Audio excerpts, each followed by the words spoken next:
দ্বিতীয় বিষয়টা বলছিলাম যে তাবলীগ আর ইকামাত এক বিষয় নয়। আমরা সমাজে ইসলামের প্রচার করব, প্রসার ঘটাবো, একই সাথে আল্লাহর জমিনে দিন কায়েম করার চেষ্টা করব।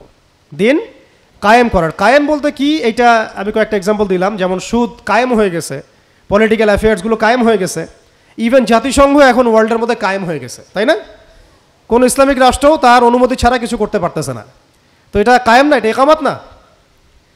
সমাজের মধ্যে যে সমস্যাগুলো যেগুলো বললাম, যেমন সমকামিতা, আপনার ট্রান্সজেন্ডার কায়েম করার চেষ্টা করা হচ্ছে, তারপরে আপনার এই লেসবিয়ানিজম, তারপরে আছে এই যে গে, LGBTQ, তারপরে এই যে শ্রমিকের অধিকার, নাউজুবিল্লাহ মিন যালিক।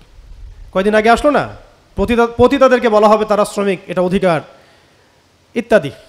অপসংস্কৃতিগুলো, ফ্রেমিক্সিংগুলো, রিবা, জিনা, ব্যভিচার, পরকিয়া, পশ্চিমা মতাদর্শ, ভারতীয় আগ্রাসন, এগুলো কিন্তু আমাদের সমাজে এটা প্রতিষ্ঠা করা হয়েছে অনেকাংশে।